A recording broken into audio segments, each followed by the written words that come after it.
Good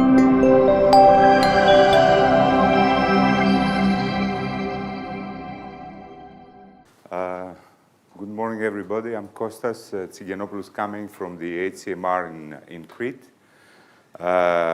So first of all, I have to clarify that I'm not an immunologist.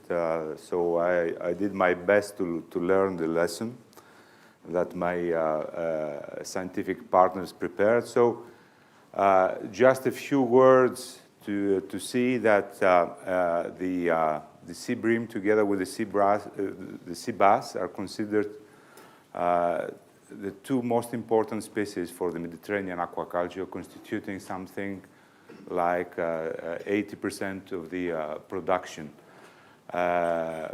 This is an industry that generates each year more than $1.6 billion of profit, and gives work to thousands of people in the Mediterranean area, and not only. For the species, ever since the species was introduced into the aquaculture industry, there are lots of studies, first in population genetics, and more recently concerning the genome assembly, which was first done by Pauletto et al. In 2018, so a joint effort of HCMR with the University of Padova. And a year later, it was the first genome also that was deposited in the gene bank by the VGP project. Even though we have able transcriptomic data, we have few recent epigenetic or epigenomic studies that have to do mostly with the feed replacement. And for the epigenomic data, we have practically no information. As I told you, I'm not an immunologist, so the purpose was to see in the work package 3 how the fish are reacting to a stimulus that is delivered either in vivo or in vitro. Just to remind you that we have from one part the innate immunity system, which is composed of the skin, gills, gut, and all the mucosal structures that are supposed to keep the parasites, the viruses outside of the organism. And as soon as the pathogens are getting into the organism, there is the adaptive immunity system that starts to function through the beta and T lymphocytes. So into this project, we were mostly focused studying the head kidney, which is considered to be one or the primary organ for the immunity response to the pathogens. And concerning pathogens, unfortunately, the species has a lot of pathogens that is affected by. So we may have a bunch of bacterial diseases that are affecting the species. We have viruses, and the more recent one being the Reassortant beta nodavirus. So a kind of new Reassortant strain between the red grouper and the striped, the striped Jack nervous necrosis virus, and parasites like microsporids, Enterospora, Enteromyxum, and other bigger parasites like the monogenians, Sparicotyle, Chrysophyry, which is a parasite that attaches to the gills and is provoking anemia to the species. So the aim was first to conduct the first study on gene expression coupled with the immune response in Gilthead sea bream using RNA and ATAC sequencing data. Mo and other colleagues yesterday explained more or less what was the the design of the experiment that was based on standard operating protocols and procedures that were optimized into the AQUA-FAANG project by the Dutch, the Scottish, and the Norwegian partners. So from one hand, it's not exactly the best representation, but from one hand, we had fish which were injected with the pathogen, which was either an attenuated Vibrio strain or a PIC, chemical which imitates, let's say, the viral infection. And afterwards, we were taking the head kidney, the leukocytes of the head kidney in order to do all the downstream library preps. And on the other hand, we had the head kidney first to get the leukocytes and prepare Petri dishes on which we put the pathogenic PIC or the Vibrio. For the bioinformatic analysis, I again apologize. It's too complex for me, mostly because I'm not a bioinformatician. So we employed for the RNA analysis the NF core. And of course, we used the reference genome to map the sequences in order to quantify the differential expression of the transcripts. And more or less, it was the same that we used with NF core in order to study the differential accessibility with the data coming from the ATAC libraries. What was really interesting was the first essay to combine the two types of data, which is, of course, going to be completed with the addition of the ChIP-seq data later on, because it was data that were generated earlier in summer 2023, so we need more time to do that. So in that case, we identified peaks of the ATAC-seq, and we tried to study 1 megabase region down and upstream of this peak. For the RNA sequencing, for each experimental condition, we generated more than 400 million reads, and approximately 65 megabase pairs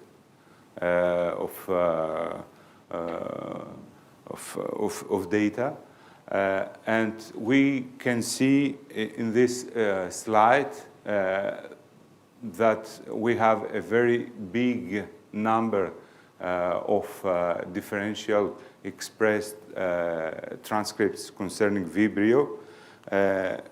But when it comes to the in vivo experiment in which we injected this pathogen into the organism, the number drops very dramatically. Between the experiments, okay, what has meaning is, of course, for each treatment, the in vivo and in vitro comparisons. So when we study the Vibrio, we see that concerning the upregulated genes, we have 39 and only 41 downregulated. And for the PIC, we also have some hundreds of transcripts upregulated and very few downregulated.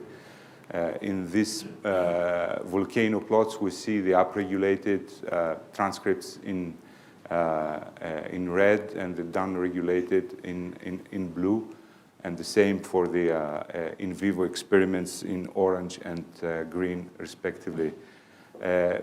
If we could also schematize that with the the circles and the Venn diagrams, it's more or less what we showed in the previous table with the transcript in common with the overexpressed and downexpressed transcripts. Here we try to represent the assembly, the genomes, and the chromosome of the Gilthead C. Bream genome, and we see that the Vibrio in vitro has lots of transcripts differentially expressed compared to the in vivo, which has very few. This is the let's say the almost white inner circle, and lots of transcripts concerning the PIC distributed around the genome of the species. Now, if we take a look at the genontology terms of the transcripts that have shown a differential expression, we spot genes that are really involved in the immune response and the metabolic processes, and have to do with stimuli from external conditions, biotic conditions, or defense response, and so on. This is also the case when we take all the treatments differently, and we have overrepresentation of immune defense terms, as well as metabolic and catabolic processes. If we go now to the ATAC results, it was quite surprising that for the in vitro experiments, we have very, very few differentially expressed, differentially accessible peaks that showed to be significantly supported. We have, for the in vitro experiment, only 14 peaks out of the almost 200,000 peaks called. For the in vivo experiment, it showed almost 3.5 thousand differentially accessible peaks out of the 252,000 peaks. And this was quite surprising. I didn't have the time to prepare the same slide for the RNA-seq, but it's quite interesting to see that concerning the in vitro experiment, we see a clear clustering of the control, the PSC, and the Vibrio, let's say, cells that we prepared with the pathogen. Whereas when it comes to the in vivo experiment, we see a more scattered distribution of all the 54 samples, 18 by experiment. As we saw for the in vitro experiment, we have practically no volcano plots that can show the real situation. And here, as I told you, we have very few differentially accessible regions for the in vivo, most of them concerning the PIC factor that was used. Now, if we are going to make the coupling of both approaches, we see that we have we have a potential enhancer activity of peaks with neighboring genes. We identified silencer activity with upregulated genes next to under-accessible peaks, or down-regulated genes next to over-accessible peaks. And we saw that in most cases we have to do with a response to interferon gamma. And since we don't have time to talk about all the differences that we found for the RNA-seq experiment, we conclude by saying that we have upregulated genes next to under-accessible peaks, which really showed an overrepresentation of the IFN gamma response. And we know that interferon gamma is a primary activator of macrophages, so it's more or less normal what